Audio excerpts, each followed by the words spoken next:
What up, what up, what up? It's K.Honesty, and I'm about to review The Chi Season 6, Episode 6.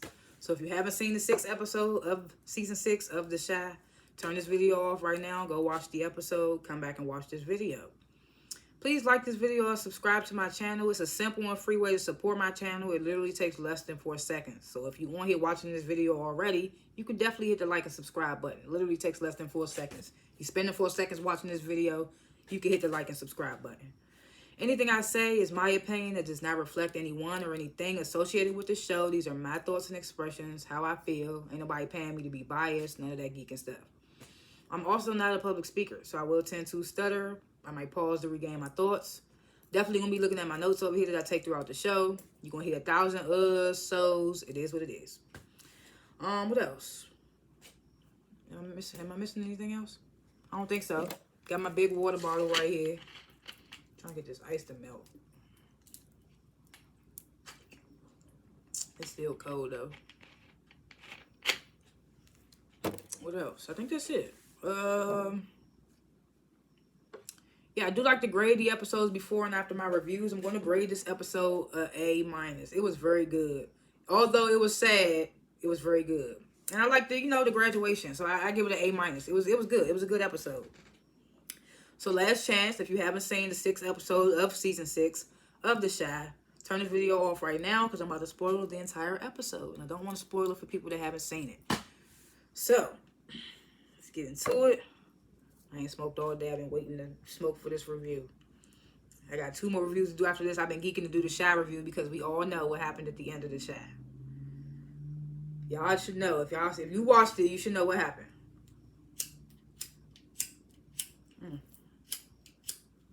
Damn, my lighter must have went out. Good thing I got the backup. Huh. I hate these snap lighters though. Let me just get my shit lit and then we're gonna get into it. Okay.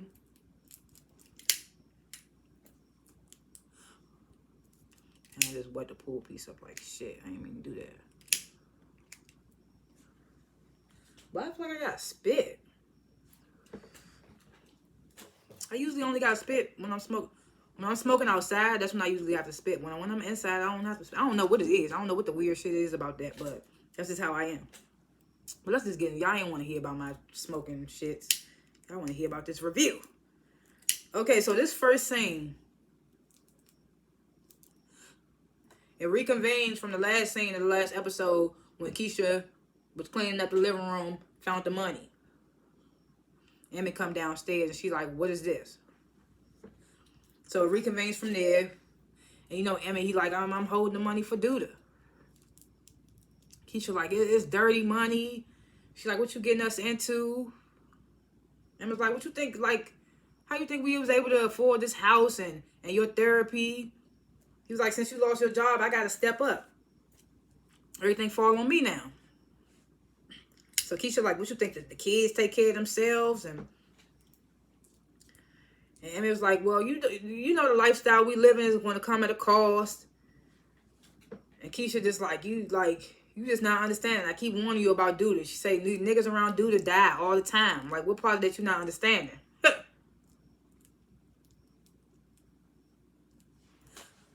So Emmy like, yeah, I know what you're saying, but I would never put our family in danger.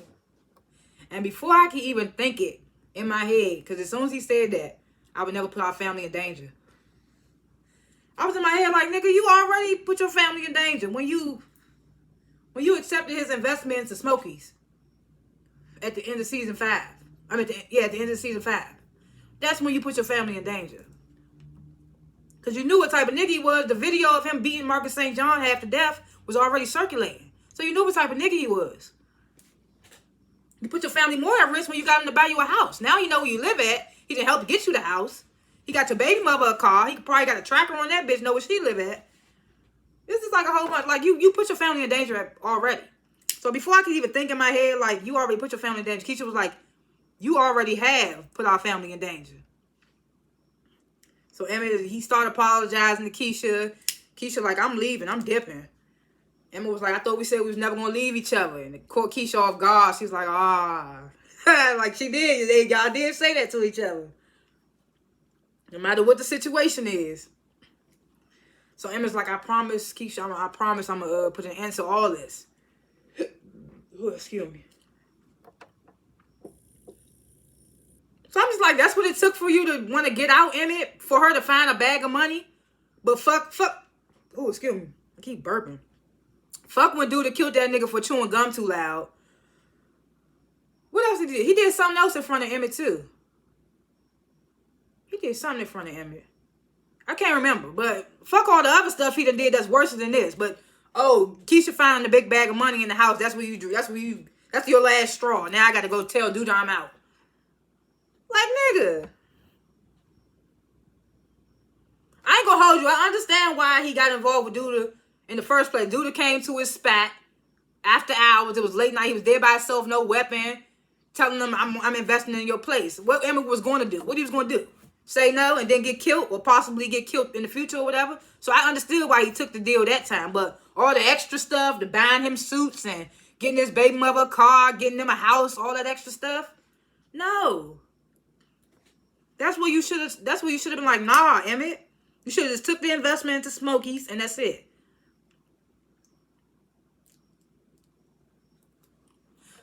So Emmett just done promised Keisha, I'm gonna make sure, what do you say? He said, I promised to, put an end to it, yeah. So now we get to saying, remember the last episode, the FBI came and got Victor from his house. So the FBI agent's name, Agent Gordon, he's sitting down with Victor and Quincy is there too. So he shows Victor this picture of him and Q and says that's a couple of, not Q. Shows Victor a picture of him and Duda and says this is a couple of blocks near the dump site or somewhere near the dump site of Q's body. So Quincy slides a little picture back like, unless you're charging him with something, he has the right to remain silent. So this is when Agent Gordon like, I'm going to be real with you. I don't think you killed anybody. I don't think you're a killer. He says, I think you dumped the body. But if you don't tell me the truth now, and we find out later, you're going to go to prison, basically.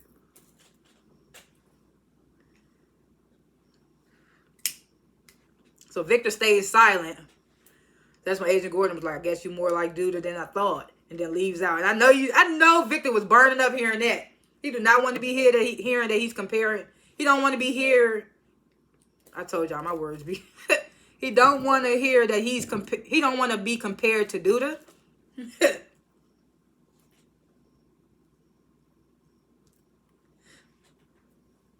So Emma didn't just promise Keisha, I'm gonna put an end to all this. He go to his father's house. Darnell, I need the gun. Darnell like, what you need it for? Emma's like, don't worry about it. You said if I needed it, then I can get it. I need it now. So Darnell like, oh, you ain't built like that. But still gives the damn boy the gun. You know your son ain't built like that, but you still gonna give him the gun. What happened to you telling Duda you do something to my boy, his kids and all of that? I'm gonna kill you myself. What happened to that? You know who he getting the gun for. Who else he gonna get the gun for, Darnell?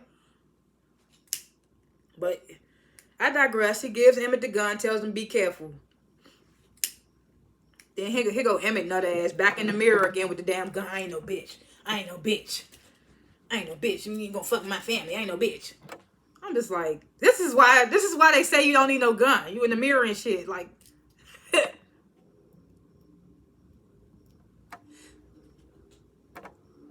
So it's a couple of days before graduation. The teens, they in their line. They take their cap and gown pictures.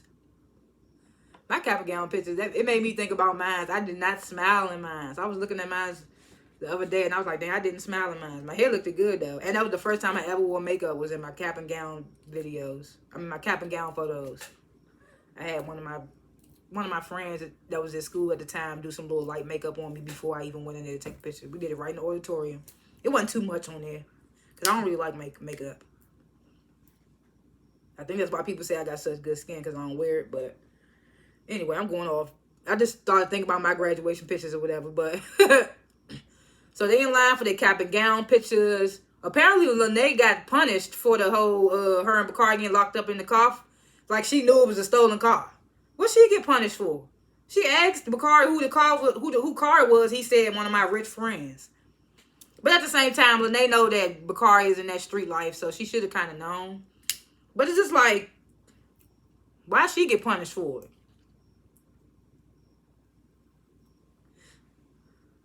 So she telling Kevin, yeah, I'm still on punishment. Kevin like, damn. She's like, I wish I had my own place like you.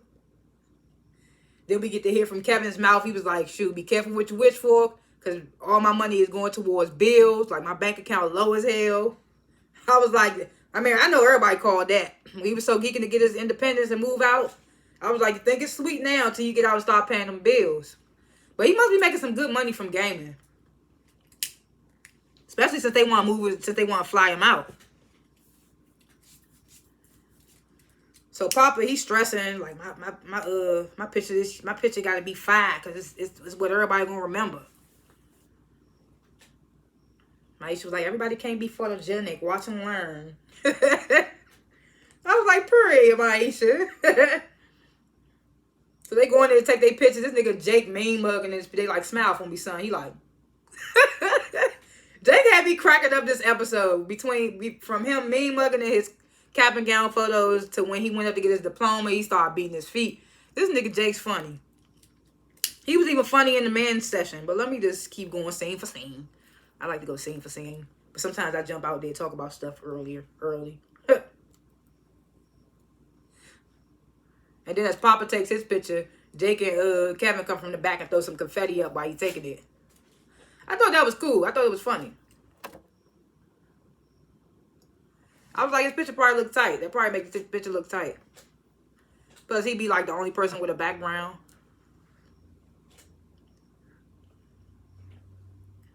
So at the chop shop, Duda, you know, Bakari done got locked up in his car. Duda's punching the shit out of him in the face. Like, that's for losing my car. So Nook and Zay, they sitting with these big ass bags of money, telling them they still haven't found a place to wash the money. I thought they was washing the money at Smokey's. They must be getting too much money. Like, I thought that was the whole reason why they approached him in the first place, to wash the money through his business. But either way, they like, we ain't found a way to wash this. We ain't found a place to wash this money. Zay was like the pastor's sermon. Remember the sermon he gave when Duda and Nook was there, and Duda was like, take care of him. Nook was like, that sermon got these other business owners scared to like deal with us because of his sermon. Like, they like Pastor Stanley's sermon got people scared. So Nook like, I'm gonna figure something out. Dude was like, that's what I like to hear. Nigga Duda. I'm just trying to figure out, like, and in this scene, I was like, okay. So last episode, I thought, since they had that scene where Pastor Stanley was helping Papa with the tie and telling Bakari always have eye contact when you're having a conversation, So I thought when they had that situation, I thought when that scene happened, I was like, oh, they gonna kill Pastor Stanley off because the episode before that, Duda was like, take care of him. So I thought Pastor Stanley was gonna die last episode. But then he ain't died, so I was like, oh, I was like, okay. So then this episode comes, and this scene comes when Nook and Zay was like, pastor the sermon, got everybody scared. I was like, okay, so I was like, they're not really focused on the pastor right now. They just worried about how they're going to wash this money. So I was thinking this whole episode, oh, pastor ain't going to die this episode neither. But as they started showing more scenes with pastor, I was like, okay, they either setting us up more, like giving us more scenes with pastor because he about to be gone soon, or he actually is going to be gone this episode. Because I ain't know what was going to happen with Pastor Stanley Sr.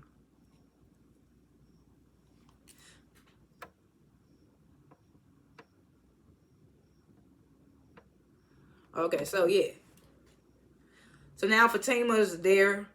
Fatima, Quincy, Victor, they all in Victor's office. Quincy telling Victor straight up, I suggest you lie to the FBI because, like, you tell them you're an accomplice, they gonna lock your ass up. All the stuff you work for, you took him. So Quincy like, I suggest you not tell him shit. Act like you don't know nothing. So Fatima's like, just tell the truth. Tell him you cut a deal. It ain't like you killed them. So that's when Victor was like, Hey, sometimes I'm gonna say Trig, sometimes I'm gonna say Victor. He's the same person. If you've been watching the show long enough, you should know he's the same person.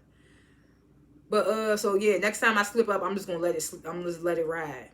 But for now, I'm gonna say Victor. So this is when he tells, like, I did help dump the body, and Fatima was like, why didn't you tell me? And Victor was like, why would it, like, what would it make a difference? I'm like, no bullshit. You acting like you work for the FBI or something. What you would have did, Fatima? What you would have did? But I get it as a spouse. She's just like, why didn't you tell me? But anyway. So Victor, you know, he just like, I'm a street nigga. Like, what was I supposed to do? Like, he was like, I just can't seem to escape the street shit. Victor's just going through a lot. And I just feel like he basically went in the office at first because Duda was kind of making him. But then he realized he could do, like, make change. But he realizing that some of his past shit is going to keep catching up to him.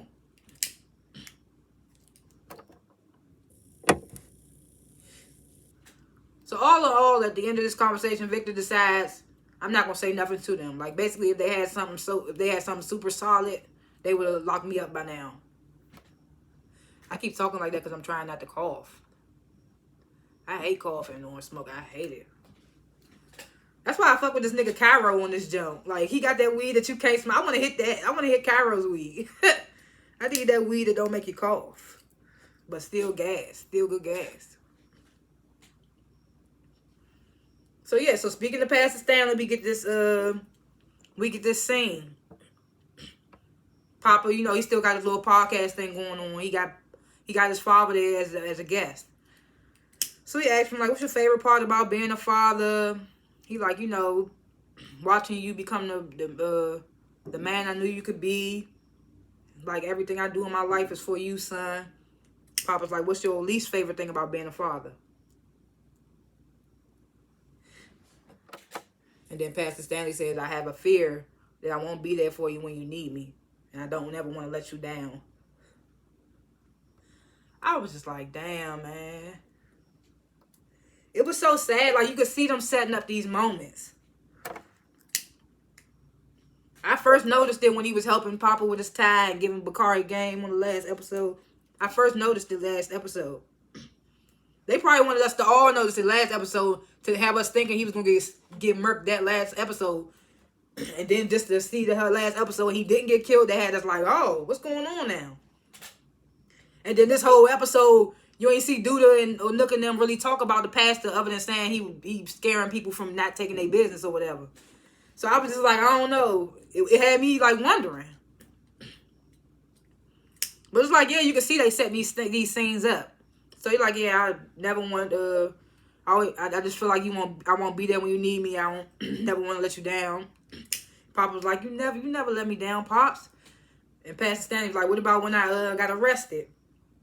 And Papa was like, well, you told me when you fall down, get back up, everything will be okay. So this is when Pastor Stanley Sr. pulls out a pocket watch. Says been in their family for generations. His poppy had it. His poppy's poppy had it. All that. Gives it to Papa. Say, I was gonna give it to you for your 18th birthday. I'm gonna give it to you now instead.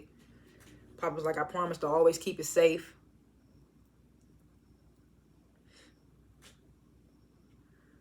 Pastor Stanley was like, always value time because it's the one thing you can't get back. And I was like, they got this nigga spitting gems and he about to be gone. Then we get this little scene. Darnell, he get home. Jada's sitting up worried about Emmett. Darnell was like, what you worried about Emmett for? What you heard?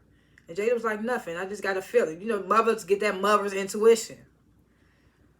So she's like, you know what's going on? Darnell like, nah, I don't know what's going on with him.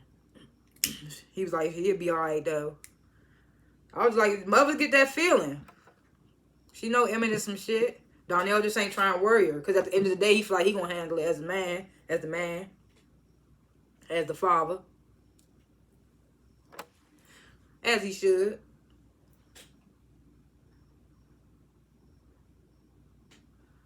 So, I should know.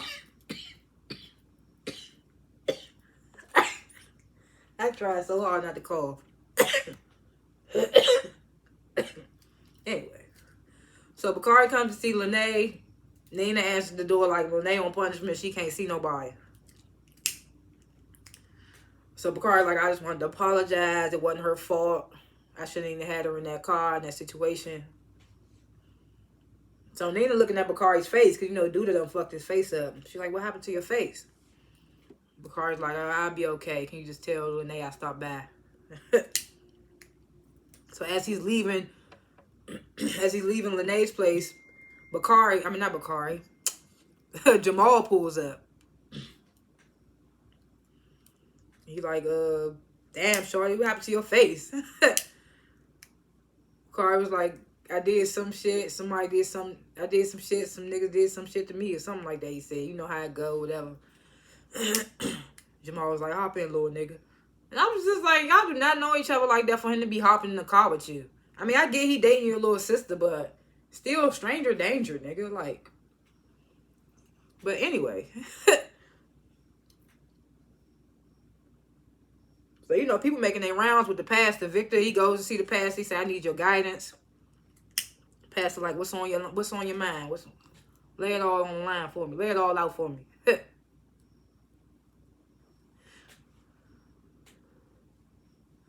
So Vic, like, Vic, I might say Vic sometimes too. Victor, Trigg, they all the same person. If you know, you know.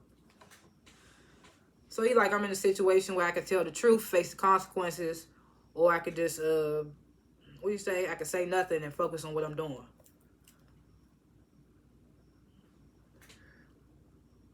So, you know, Pastor, like, I can't tell you what to do. He said, all I can do is pray for you and tells Victor that, like, listen to the quiet part of you because that's God judging you and not judging you. That's God guiding you on your journey. Say, don't be afraid to take the righteous path because when you do, your path will always be purposeful. He dropping gems. Dropping gems all episode and then gets taken from us. He's like, continue to trust in God and your steps are ordered by him. Know that. So he prays for Victor. Then after they pray, he's like, I'm glad you stopped by. I wanted to talk to you about something. So he says to Victor at first, he said at one point he judged Victor because of the way he was or whatever. But he said it wasn't his place. It's only God's place to judge. So he said, I know we plan on doing what's best for the city, me through prayer and you through politics. But as long as Duda alive. He threw that in there, but as long as Duda alive, this, what do you say? The city will always be in the devil's hands. Victor was like, I know. Pastor was like, someone has to do something. I was like, look at this pastor. Okay, Pastor Stanley. Talk about someone has to do something as long as dude is alive. You got to listen to the words he's saying. But dang, I was like, dang. Convo got real after that prayer. So, oh my goodness, this damn scene. So Emmy rolled up to the chop shop, pulls the gun on Duda, got the gun on Duda's head. Duda like, you lost your mind? Emma's like, I think I found it. Smirking with the gun. I think I found it. I'm like, this nigga Emmett is hilarious, bruh. Even when he holding a gun on somebody, he being expressive. He's a very expressive. His character's very expressive. He a goofy, funny ass nigga, but he's smart too. That's what I hate when he do dumb stuff. He's super smart, bruh. So he like, Dude like, you lost your mind. Emma's like, I think I found it. Dude is like, playtime's over, put the gun down. And Emma's like, I want to cut ties with you. Dude was like, I'm not about to negotiate with a gun in my head. And I was just like, Dude will be doing certain little stuff. You can notice, like, when he in a vulnerable position, you can hear the tone of his voice change. But right when he get back in, right back when he in power, or like when he back in the defense or offense, whatever you want to call it. That's when he got that growl, that I'm the villain voice. I be peeping Duda. So he like, I'm not gonna negotiate with you with a gun in my head, Duda. I mean, Emmett. Oh, like it's just like trying to say it all smooth, like he ain't gonna like act a fool once he get that gun up off Emmett. He just throw me off, like he just Duda just be like I be peeping you, Duda. So Emmett, dumbass, lets his guard down. Duda snatches the gun, smacks him up inside the head with him, knocks him on the floor.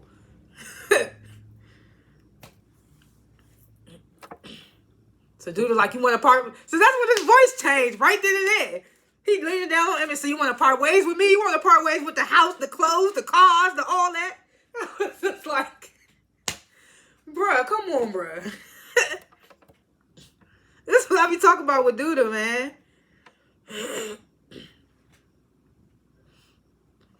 So Emma's like, what if I pay you back? Duda's like, so what you want to buy me out? Emma's like, yeah. So, what do you say? Oh, yeah, so Duda laughing. I don't yeah, well, you pay me my money back and we'll talk. So Emma was like, nah, I'll pay you your money back and we done. So Duda was like, you ain't in no positions to call. No, he said, you don't call no shots or something like that. Then he takes the bullet out the gun and puts it up to Emmett's forehead and was like, what did he say? Oh, yeah, he was like, you play with me again, I'm going to put this bullet through your thick-ass skull. Emma was like, you kill me, the whole city going to be on your ass. I was like, that's right, Emmett. I was like, that's right, Emmett. He ain't lying, though. He ain't lying. He was like, you kill me, the whole city going to be on your ass. Dude was like, oh, you think you that beloved? Emmett was like, I know I am. He was like, niggas fuck with me. They just work for you. I was like, period. This nigga just, bruh. I was like, that's what I'm talking about, Emmett. That's what I'm talking about, Emmett. That's why I say this nigga's a smart nigga, but he just do dumb shit. He said, niggas fuck with me. They just work for you. They work for you. Dude was sick too. He had nothing to say. He just walked off. Niggas fuck with me. They work for you. Ate his ass up with that. I was like, yeah. He was like, the whole city will be on your ass. You kill me. He right, though. He right. Even when we get later to the men's session, proves the point even more. So, like I said, I love that Gemma and Tiara are getting along. They having breakfast. And Tiara telling Emma Gemma, she's on thin ice. Because, you know, Gemma's about to, it's about to be graduation. And her father gave her that deadline.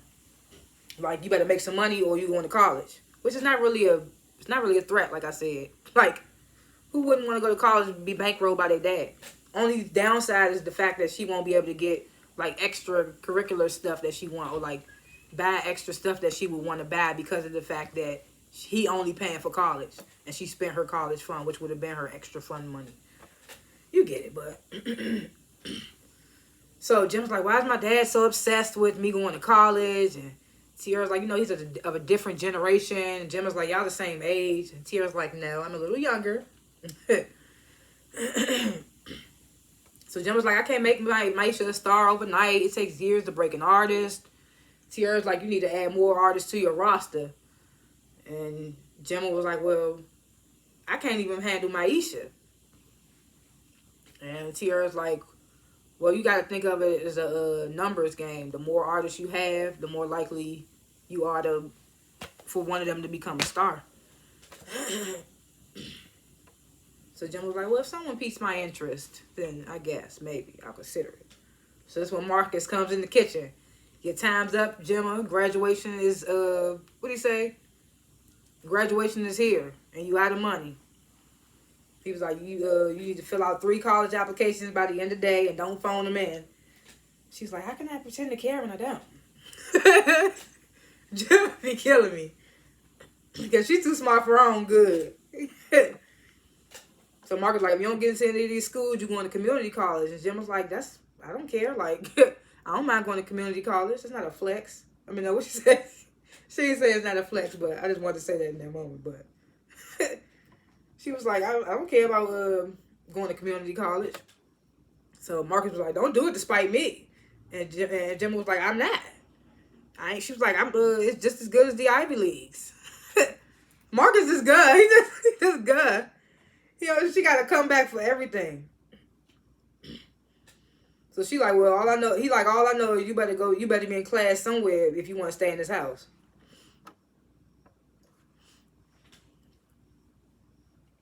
So now we get this car scene with Jamal and Bakari. You know, Jamal just spitting game to Bakari about prison. Bakari like, I ain't going to prison. Jamal's like, you was driving a stolen car. Like, you better be lucky you was a minor. That's exactly why dude gave it to him. So Bakari's like, I already feel bad. Jamal was like, at some point you need to give a fuck about your life. Bakari was like, what you want me to do? Read the Bible and pray like you? And Jamal was like, well, it took me years to find God. It took me years. Bakari was like, oh, are you done with your lecture? So Jamal, he's like, you know, I already fucked up my life. And every day I'm begging for forgiveness. And I don't want that for you or my sister. That's what he said. I don't want that for you or my sister. So Bakari was like, I'll be careful next time. And Jamal was like, what if, like, how you know it's going to even be a, what'd he say? How you know it's going to, how you know you're going to get it next time? So Bakari was like, she done with me? She done with me? He love that girl. He love that girl. Every time Lene be about to be done with him, he be about to cry. He be about to boo-hoo it. He love that girl. That's all I had to say. Like, he love that girl. So he like, she done with me? And Jamal's like, oh, you gotta ask her that. So Bakari's like, well, Nina won't let me talk to her. So Jamal was like, I just think you and Lene need some time apart anyway. So Bakari was like, she's all I have to live for. I was like, he love that girl. He love that girl. That's all I can say. He love that girl.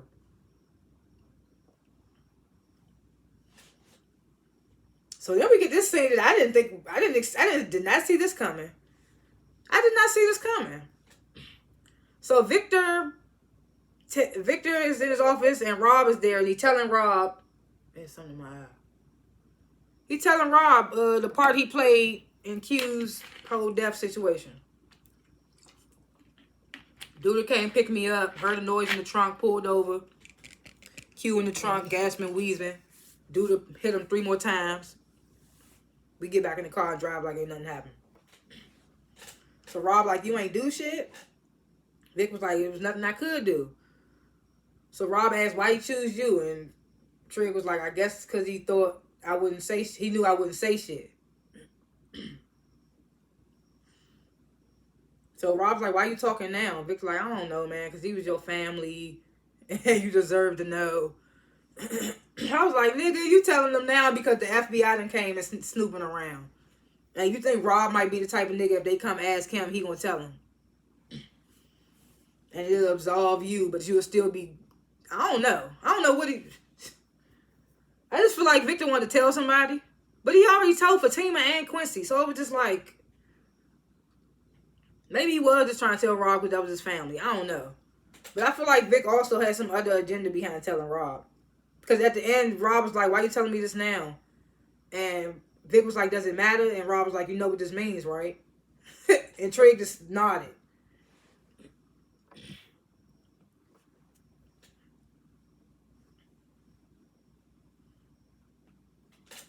So then we get this scene at the Rock Center. Monica comes up to Dre like, I guess you've been busy lately because you ain't been responding to my texts. And when you do respond, you've been short.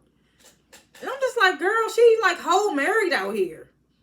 You should be lucky she responding at all. Talking about like, what? She's married. And you clearly seem like you're trying to get back. So it's just like, so Dre's like, I'm just trying to be respectful. So Monica was like, oh, I thought we was making an effort to be friends. And Dre was like, we are, but I keep saying Drew. Sorry if I said Drew a couple of times. I just finished watching the second part of the Real Housewives of Atlanta season 15 reunion, which I got a review after this. So it was a lot of Drew. But anyway, so she's like, I thought we was making an effort to be friends. And Dre was like, yeah, we are. And I'm enjoying that. And Monica was like, but your wife is uncomfortable. Yeah. And she has every right to be, because you seem like the type that's trying to get back. I could see if she was one of those exes that wasn't like super, like she's super in her face all the time. I've already expressed how much I don't like Monica, so so this is not new, but this is like, girl, she's like, but your wife is uncomfortable, right? So Dre's like, well, you know, Nina came into her queerness later in life, so it's just hard for her to, she don't realize at times that,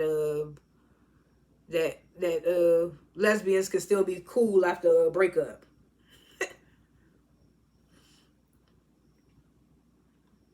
Dre was like, give her some time, give Nina some time, she'll get there. I'm like, why Nina got to get the time? What? I was on Nina's side. I'm sorry, I'm on Nina's side. Even though Nina stepped out. We know. So Monica was like, well, I'm going to fall back until your wife's more comfortable. And I was like, please do. Yes. Step all the way back. Step off. Like, I'm sorry. I don't like Monica. Step off, Monica. So Dre's like, I'm not trying to push you away. This is what Dre. Stop it, Dre. Stop it, Dre. Because you're giving her these mixed signals as well. So she's like, I'm not trying to push you away. It's just that we've just dealt with infidelity in the past and we're in a healing space right now. So Monica's like, yeah, okay. Whatever. Step off. Leave, Monica. We don't need. I mean, she could be a character on the show, but stay away from Dre. Like, girl. So Jamal drops Bakari back off in front of Papa's house where he's staying. You know Bakari's staying with Papa. So his sister is out there. New character alert. I don't know her real name. But on here, her name is Brittany. So she's sitting on the porch waiting. We can obviously see she's a dom. So Bakari like, oh, why you ain't tell me you was coming to the city? Brittany was like, I ain't had your number. Plus I asked around. And somebody told me you was staying here. So first, when she said I asked around and somebody told me you was staying here. First, I was like, what you mean you asked around and somebody just randomly told you where your brother was staying? Like, that was weird. But then I thought about it. I was like, okay, maybe, because as they got to talking, she said she was back in the city. I think she said that in this conversation or in her little rap at the end of the episode. But something about, I think she been there before, so she probably knew where to ask around and stuff. And then my second thought was like, okay, he's staying with the pastor. So probably a lot of people in Chicago probably know where the pastor live at. So that was my second thought. But my first thought was like, I asked around. Like, what? And people just randomly giving out. That was my first thought, but then I thought about it a little longer. But anyway, she's like, I asked around, found out where you was staying at. So Brittany was like, this your spat? So Bakari was like, nah. So she was like, you went from foster care to couch surfing. She was like, it's all right. I know how it be. She was like, one day we're gonna have our own shit. I was like, okay, little inspirational little sis. So Bakari was like, I've been saving up. She was like, you look expensive. Bakari was like, I'm a hustler. You know how I do. So Brittany was like, yeah, I could tell by that black eye. So he was like, she was like, don't be embarrassed. I know how it is. I was like, oh, I like their little bond.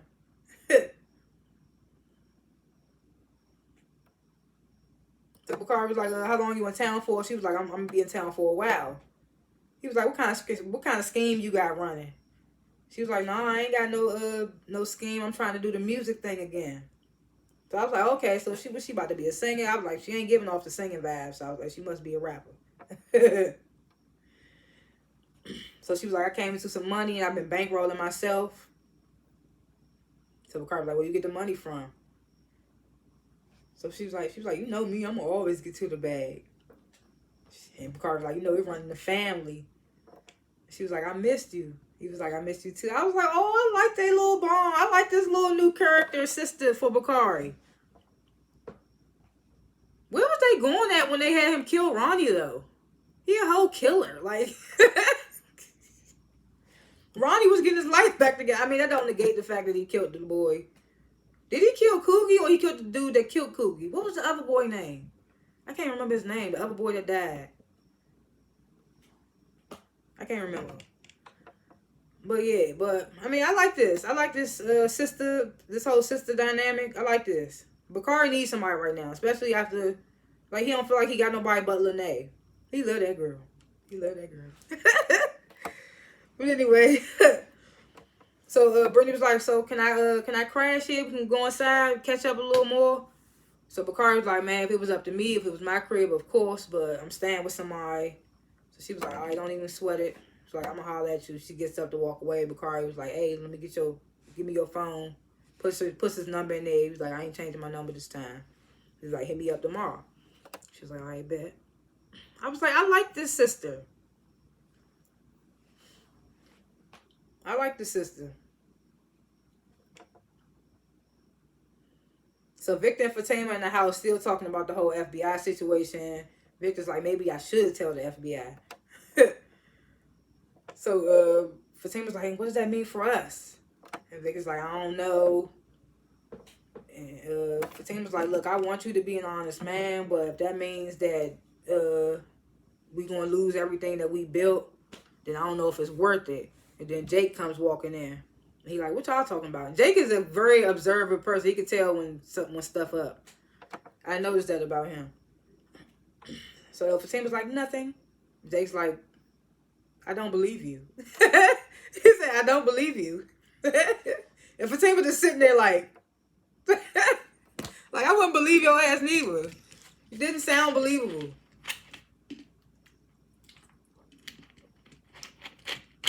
So Victor like, oh, just give us a second. We handling something. And Jake like, why y'all never include me in shit? What'd he say? He was like, why y'all never tell me shit? I'm basically grown.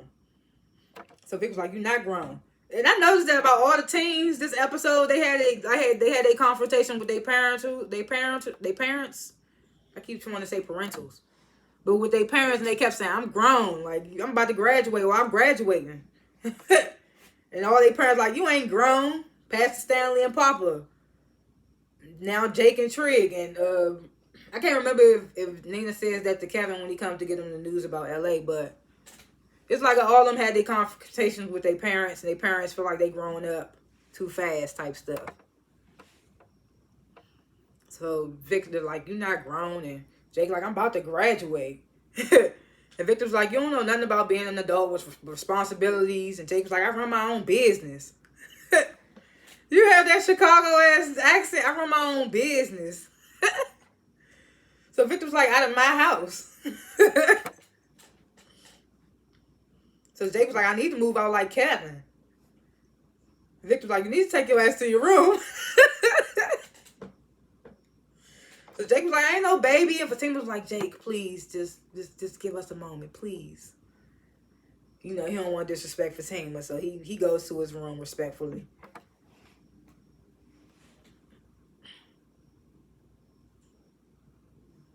So we get this messy ass scene. So Dre, Tracy, and Jada. So Dre like, y'all still friends with any of your exes? And Jada like, I married mine. I'm just cracking up at their ass. They so funny when they get together. So Tracy was like, well, one of mine is dead. And the other one. So she said, and the other one, I thought she was about to say the other one killed that one. But she don't know that. So I was just like, But she said the other one is a murderer. I was like, okay. But the other one killed them. The other one killed the dead one. She was like, so no. So Jay was like, why? So Dre was like, well, Tracy decided to hire my ex at Rock. So now it's causing some havoc in my marriage. I was like, low key, you can't blame Tracy. All she did was hire the girl. You could have just not talked to her, Dre. But I mean, okay, whatever. Blame Tracy a little bit, like she knew.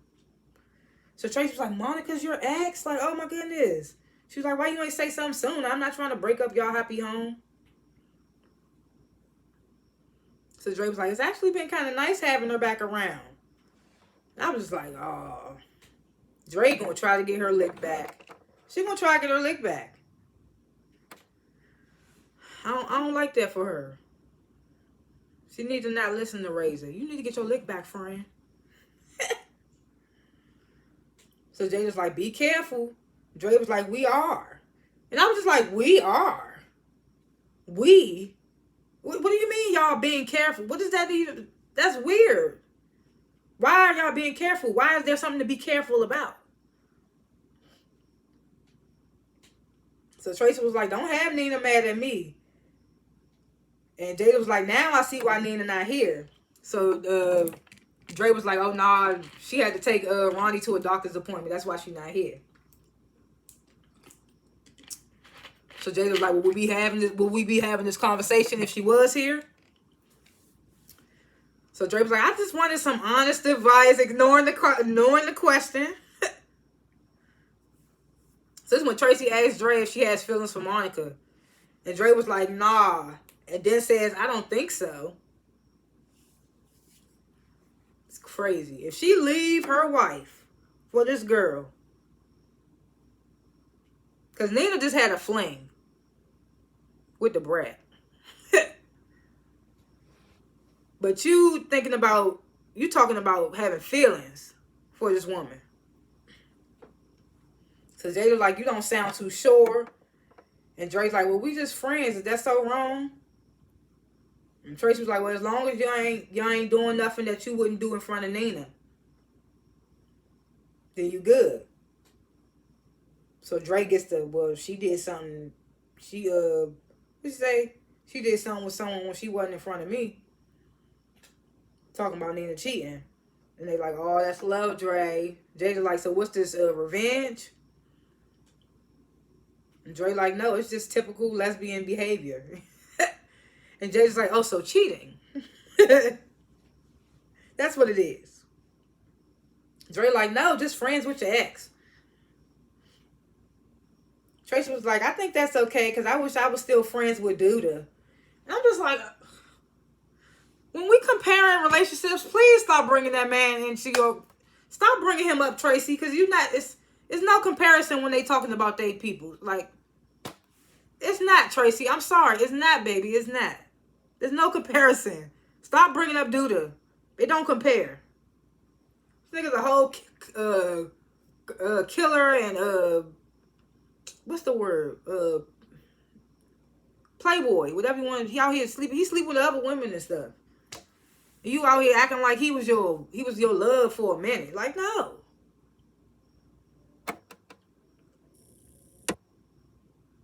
You had sex with him in front of his wife.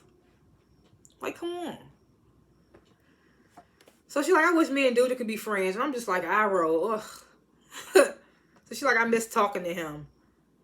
So Dre was like, it seems like when y'all together, y'all don't be doing that much talking. And I was like, I ain't lying. Like, because every time y'all together, he be smashing and he be dipping. So it's just like... So Tracy's like, don't drag me. I'm like, hey, if your friends ain't gonna drag you, who will? Like, come on. Let your friends, let them do it.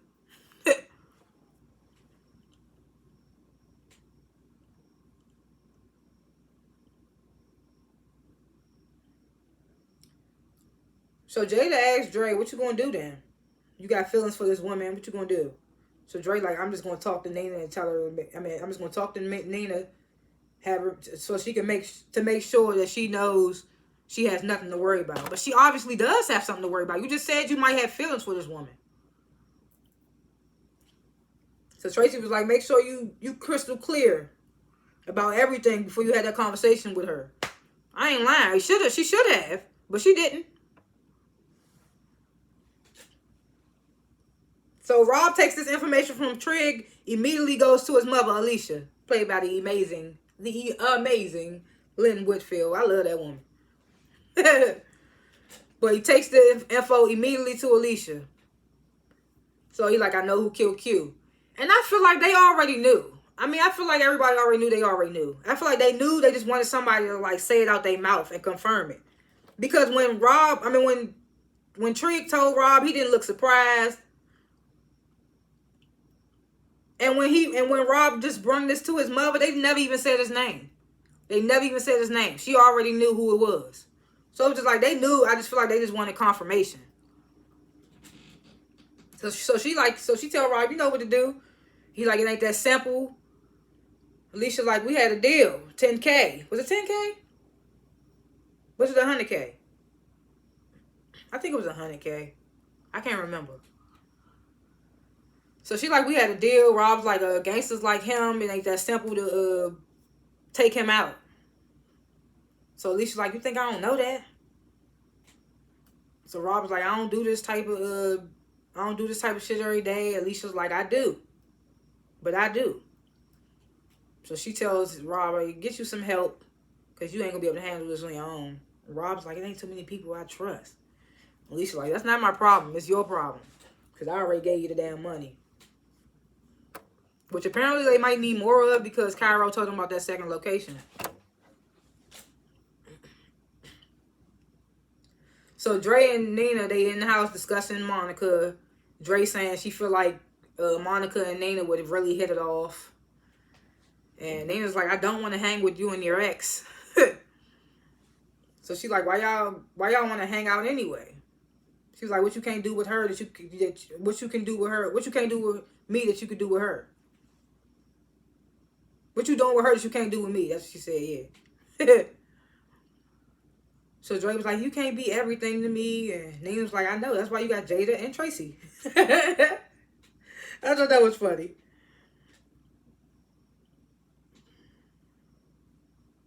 So Dre was like, well, what do you really think is going to happen? Like, I don't have a desire to be with another woman.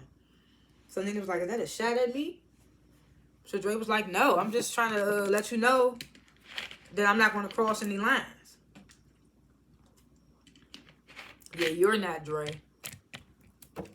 But you ain't say Monica ain't. So Nina's like, why is this so important to you? So Dre's like, because I have no lesbian friends. And Nina's like, so what am I? And Dre's like, you're my wife. And Nina's like, so that's not enough? So before Dre could answer, Kevin comes walking in. And Nina's like, Kevin, you can't just come barging in here. Me and Dre are having a conversation. So Kevin was like, I told Dre I was coming. And Dre was like, oh, my bad. He did. Nina was like, I always find out I'm the last one to find out shit in the house. So Nina already mad. They already frustrated because they was having an argument. So Dre's like, Kevin, what you want to talk to us about? And Nina's like, should I be sitting down? And Kevin's like, you might want to. So he tells them, like, I'm moving to LA. Got this gaming company, wants to sponsor me. They gonna, all expenses, living, ride share, all that. Well, he don't say that just yet, but he's like, moving to LA. So immediately Dre's like, let's go. That's what's up. Da-da-da. Congrats, Kevin. Nina's not happy. She's like, how long you knew about this? He like a couple of days. And she's like, you ain't tell me? He was like, I was still deciding if I was going to go or not. So she's like, you don't think you should have talked to me and Dre about it? And Dre was like, but it's his choice. And then Nina talk about something. Respectfully, Dre, I think you should stay out of it. How you going to say her name, bring her up, and just say respectfully, I think you should stay out of it? And then Kevin was like, but she's my mom too. But Dre's my mom too. And I don't like when Nina do that. Like, Nina, no. You can't keep doing stuff like that. You wanted it, like, back in the day when you first started dating Dre. They was like, you ain't my mom, you know? So he even got to a point where he actually sees Dre as his second mom. So it's just like, you can't try to negate that and try to push her out of the conversations and the situations and stuff like that. So Kevin's like, Dre's my mom too.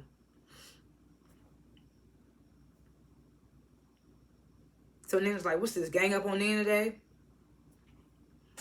Kevin's like, no, I just thought you would be happy for me. So Kevin looked all emotional. Poor Kevin. So she was like, why would I be so happy about you moving away? I was just like, damn. She's just crushing the boy. He was like, because it's my dreams and I want to see what I can make out of it. At least so I can see how far it can take me. So Nina was like, you can't go the rest of your life playing video games.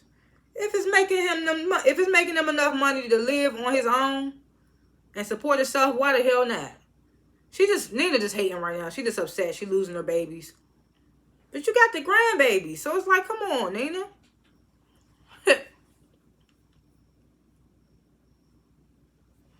So then she want to say, Dre, back me up on this. Like, girl, how you just say, Dre, respectfully, stay out of this. And then, like, a couple of sentences later, talk about something, Dre, back me up on this, please. I'm just like, but that's such a black thing. So I was just like, it's so real. I felt that, though. I was like, shit like that happens in real life. So she like, back me up on this, Dre. So Dre gets the, Kevin, we just going to need all the information, how you going to be getting around out there. He was like, I'll get that to you, and they provide me with a ride. So Dre was like, that's what's up. Let's go. Gives Kevin love, hugs him up, whatever. Like, I'm proud of you, all that stuff. They look over at Nina. Nina upset, and Kev's like, Ma, you okay? Nina's like, I just need some time to digest it all. And Dre's like, just give her some time. She just needs some time to digest it. It's just hard for her to hear you, her baby. And Kevin's like, please talk to her, Dre. He was like, will you talk to her? I was like, poor little Kevin. This made my man so sad. Damn. I still got so much to go. I thought I was almost done. So, okay. So, Papa is at Kenya's house. And this baby's there. Kenya's baby. And she's like, you don't have to be pretending like you okay with all this. Papa's like, I'm just still processing everything. She's like, are you ready for this? And he's like, are you? And I'm just like, oh, they really about to get into it. So she's like, it's different. He's my responsibility, so I can understand if you would want to leave right now and all that. So Papa's like, oh, my feelings for you haven't changed just because you got a son. Says, I still like you. King was like, even though I come with a little baggage. Papa's like, I don't care about your baggage. I still like you. Grabs her hand and was like, we got this. Calls the little son over there. Let me see the iPad. I was like, okay, Papa. Papa in the house. So Papa gets home and Pastor Stanley like, I just gave you that pocket watch. You still can't keep track of time. And Victor was nice enough to let you young boys join the men's group, and you can't even be punctual. The least thing you can do is be punctual. So Papa was like, I was hanging with my girl, lost track of time. And Pastor was like, since when do you have a girl? And Papa was like, it's the same girl I asked to prom. And Pastor Stanley was like, oh, that's the one I ain't never get to meet. So Papa dumbass, you'll meet her and her son at some point. Just threw that in there. Like he wasn't going to hear it. So Pastor was like, what you mean her son? He was like, you're not old enough to date somebody who has a child. So Papa was like, she's 19. So Pastor was like, who is this girl? So he was like, Minister Bailey's daughter. So Pastor was like, that same minister that passed the collection plate around 3 times every Sunday. I was like, oh, snap. He got the T on the other pastors. He was like the same pastor, the same minister that stepped on his wife. So Papa was like, what'd he say? Hey, what'd he say? He was like, Kenya shouldn't have to pay for the sins of her father. So Pastor was like, but it's the same bloodline, son. He was like, that's why she was in the family way as a child, because instead of her father having his eyes on his family, he had his eyes on prosperity.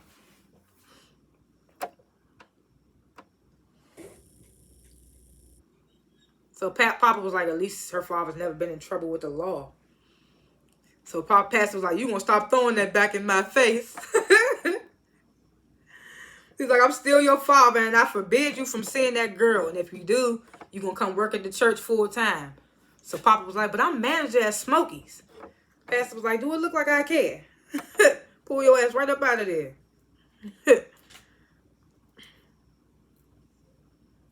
So Pastor was like, you ain't old enough for them type of responsibilities. Papa was like, well, it's my decision, not yours. Pastor was like, if you disobey me, you'll regret it for the rest of your life. I was like, damn, the rest of his life?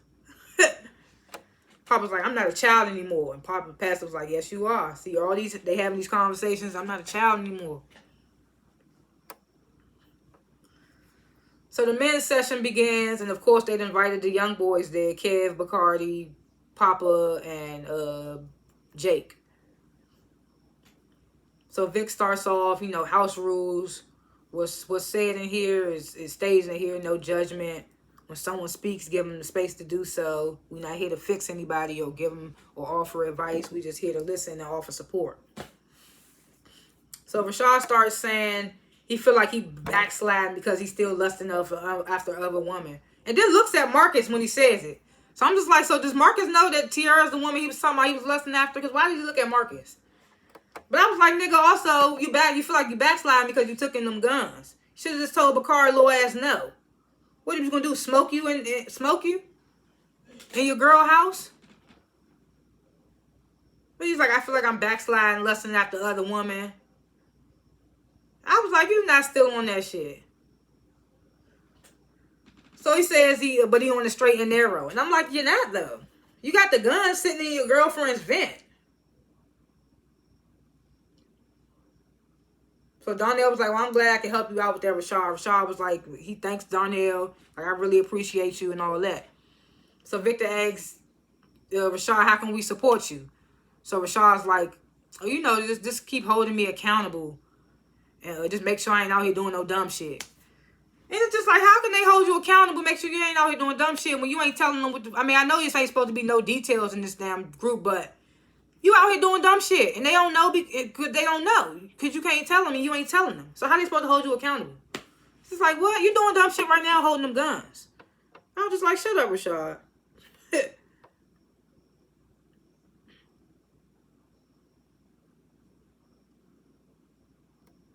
So Jamal gets the, I'm glad the young boys could be in here with us today.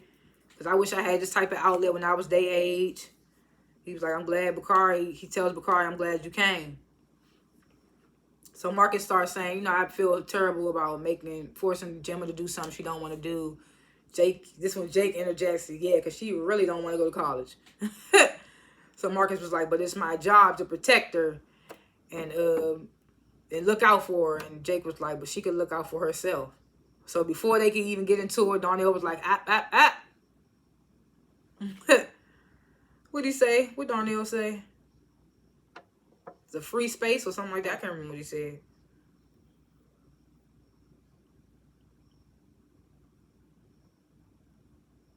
Oh yeah, he was like, he was like, no judgment. Marcus was like, but it's my job to protect her. So Papa was like, well, sometimes I feel like my father tries too hard to protect me. They say it feels like my dad tries to protect me too much. Papa says he just wants space to grow and make mistakes. He says sometimes things can feel like a mistake when they're not. I'm just like, what? So Victor was like, sometimes it's hard to tell what's a mistake and what's not. That part. I ain't know what the fuck Papa was saying. So Emma was like, even when you're trying to do right by people, it can still get you in trouble. He was like, he think he done got himself into some deep shit because he wanted to be the big man. So Darnell he break out of the fuck this men session. What's going on, son? He's like, what kind of trouble? What kind of trouble? Look here. What kind of trouble? So Victor like, all right, when we talk about stuff, it shouldn't be about the details. And I'm like, Victor, with all due respect, nigga, I get this men's group and all that, but that's his whole son. Fuck that this shouldn't be about the details shit. That's his son. So he like, yeah, it shouldn't be about the details. It should be about how we can help. So Darnell's like, okay, well, how can we help you? So Emma was like, well, I just need everybody to have my back. So I was just like, in this moment, it brings back what Emma said to do this. Like, niggas fuck with me. They just work for you. Like, the whole city will be on your ass. You kill me. So he's like, I just need y'all to have my back. And they like, well, we got that. We got your back. I'm like, these niggas in this room got your back more than you know, Emmett.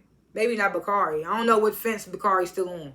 Dude did just whip his ass. So maybe he might be on a fence for right now.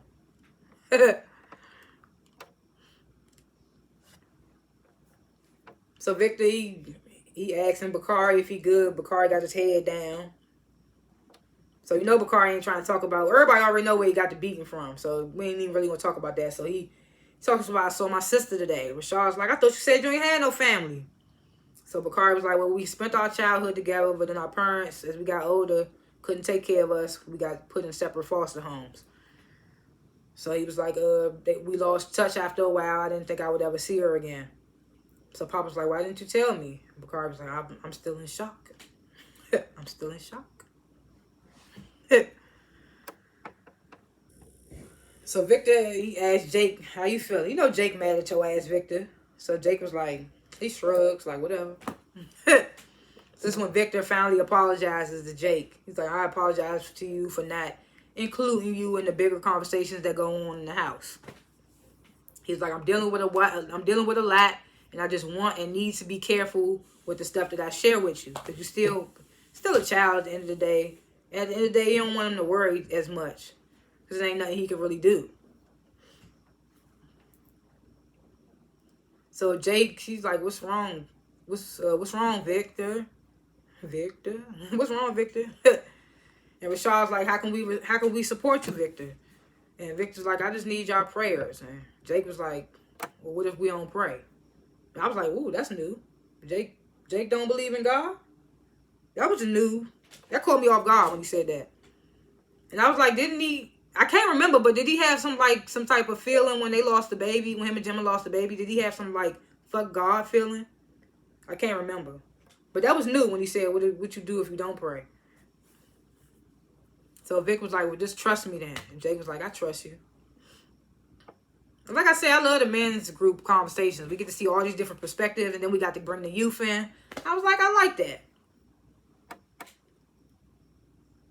So this one, Maisha confronts Kevin. Why I gotta hear in the streets that you moving to LA?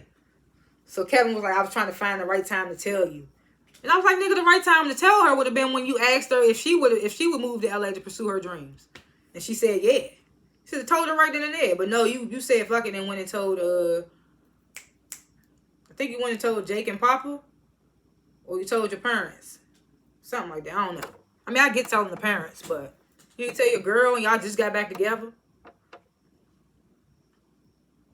So Maisha was like, we just got back together. So Kev was like, well, come with me. Maisha was like, I just can't just leave my life to chase you. Kev was like, you wouldn't be chasing me. Like, you probably would have way more opportunities out in LA for music anyway. So Maisha was like, I want to make it in Chicago. And I was like, what? So Kev was like, what if you don't make it in Chicago?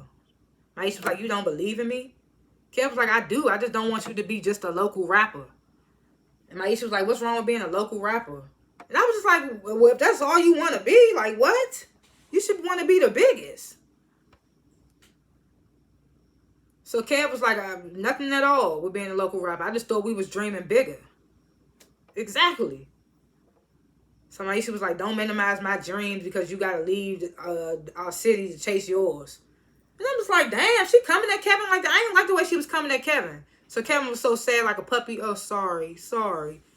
And I was like, no, Kevin, you were saying all the right things. She shouldn't just want to limit herself to Chicago. That's how you ain't going to make it. Limit it to yourself to one city.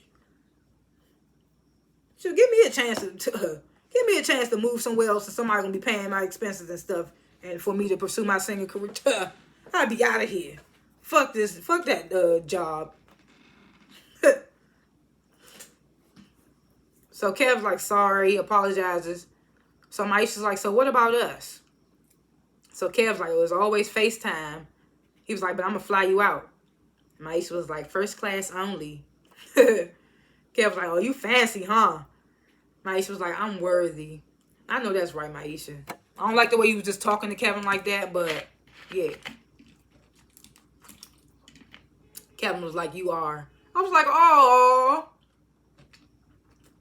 That young love, everything I need, I got in my young love. I thought that was cute. And then they started kissing. So it's the graduation scene. Graduation's about to start. Everybody's sitting down, getting seated and all that. The guests and all family and all that. This nigga dude just there. And I'm just like, why? Why are you there? Why is he always places he shouldn't be? Emmett's housewarming. Why was he there? I mean, I get it. He helped get that house. Just like he just be places he shouldn't be. And then it's like for a nigga that's supposed to be laying low. Wasn't he supposed to be laying low? That's what I be saying. He be For a nigga supposed to be laying low, he be in some public ass places. But anyway, this nigga dude is there. He goes up trying to, let me talk to you for a minute, Bakari. So Rashad and, Rashad and Victor, they like, oh, if you need to talk to Bakari, then we need to be present for that conversation. So dude was like, he don't need no chaperone. And Rashad was like, well, he got two of them right here. So everybody looking at dude was like, nigga, try something. So dude walks away. And they got Bakari. It looks like they got him now. They know what's up. They got him like they got his back. They got him now. They got Young Bull. So Duda walks away and sits down. So I'm like, why are you there? You ain't got no kids. Why are you there, brother? Come on, Duda. Get the hell out the graduation. You had the church sermons and shit. Come on, Duda.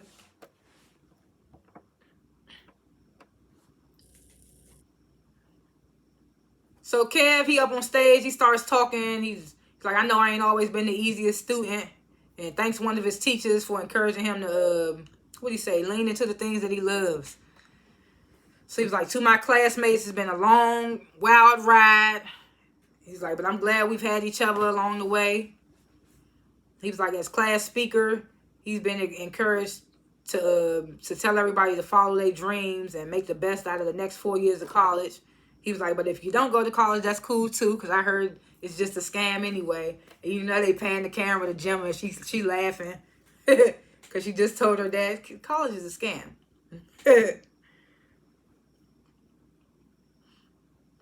So this is when Kevin gives his big announcement. I'm be moving to LA to pursue what I love, gaming. And I encourage you all to follow your dreams. Even when they think you're crazy, blaze your own trail. I was like, get it, Kevin. But I was also like, he was like, don't let nobody tell you can't do something. He was like, I know the Shy gonna be with me wherever I go. And I plan to go all around the world. I was like, I know that's right. Maisha, you hearing that? But also, I was like, oh, I feel like this is, they giving us a farewell for Kevin. I don't like that. Like, is Kevin leaving the show? I don't like that. We saw Kevin since he was a little one. We don't want Kevin to go, man. I hope we ain't about to lose Kevin, man. So he takes off his little cap. Here's the class of 2023. Throws it up. Did they throw him in the air? I don't remember. So, the teens, they started to go up to get their diplomas. This nigga Jake breakdancing. Nigga Jake, between him mean mugging in his cap and gown photos and breakdancing to get his diploma. Nigga's funny. They pan the camera on dude. This nigga's in the audience clapping. It's like you want to root. It's like you hate this nigga, but you also like this nigga. He's like a smooth villain. It's like you like him, but you hate him too. In the crowd clapping for these kids. Like he ain't about to kill one of their fathers. Like, come on. And I thought it was cool. Jake made them some little shirts. Said class of 23. Little merch. I was like, okay, Jake. Jake with the merch.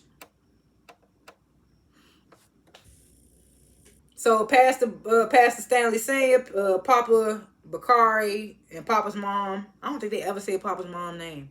They might say her name on the next episode now that the dad is gone. But Papa's mom, they all having dinner. Pastor was like, I saw that girl and her son in the crowd at the graduation. So Bakari was like, oh shit.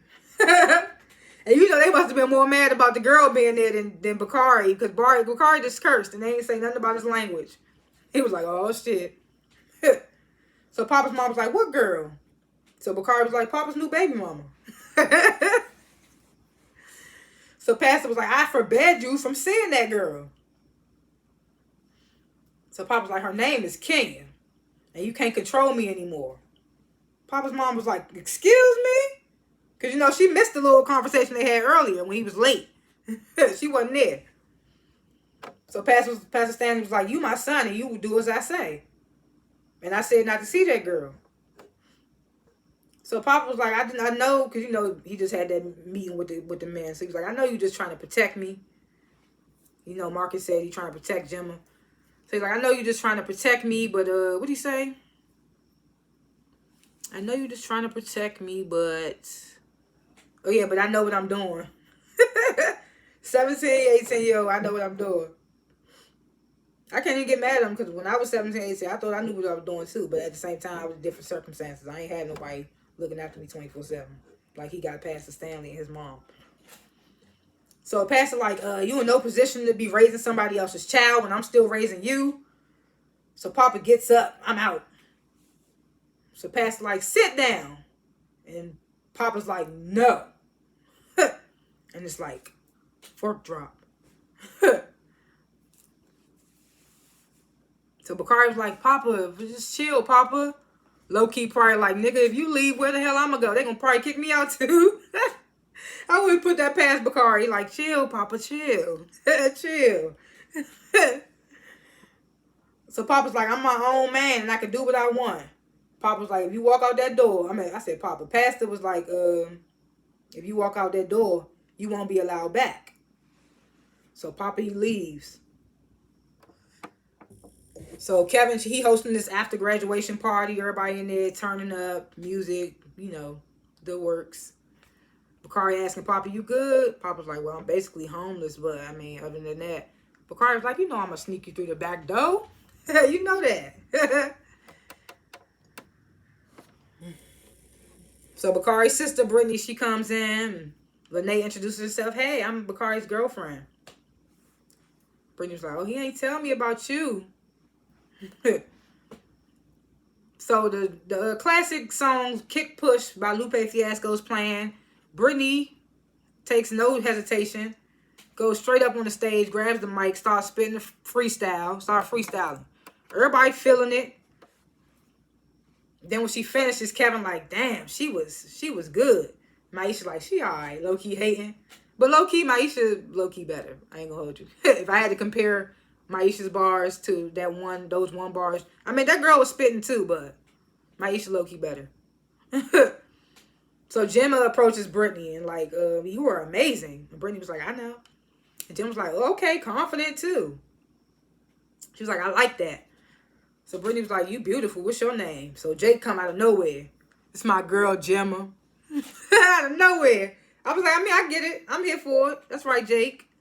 It was like my girl, Gemma. So Brittany was like, nice to meet you, Gemma. So Gemma was like, you signed to anybody? So Brittany was like, no. So Gemma was like, you want to be?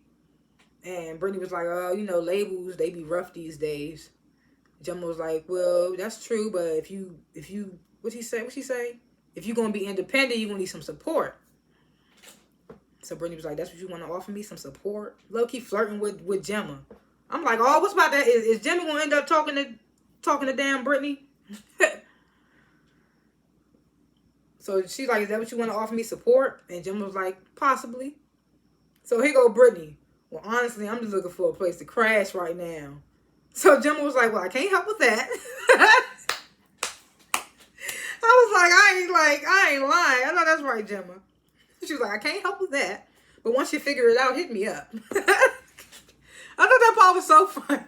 I can't help with that. Like, I'm barely 1 foot out the damn door my damn self. I know that's right, Gemma. So she was like, well, once you figure it out, hit me up. And Brittany was like, for sure. But she thought she was about to be like, oh, well, I can help you with that. Man, so this last sad scene, man. Pastor Stanley sitting at his table with his Bible. He starts praying, God protect my son. Somebody comes up behind him, chokes him out. I almost thought they was going to leave him alone for a minute. And then that happened. And I was just like, damn. They killed my man like that. That was so sad. Then they flashed back to Papa chilling at the party. That's going to crush Papa, man. Especially because he was at odds with his father at the time. All he got is those memories. He got that podcast episode. It's so sad. He got that pocket watch. Shit fucked up. And that's how it ended. Like I said, I graded it on A- because I didn't see Pastor Stanley's death coming. I knew it was coming. I didn't know it was going to be in this episode, though, because they didn't do it last episode. So I was like, that shit going to catch us off guard. And also, it was the graduation. Kevin's whole speech. Jake with the main mugging and the beating his feet. The whole episode was lit. I liked it. Emmett with the, I think I found it. All that. So, I was just like, all that. I liked it, all that. Predictions for episodes to come?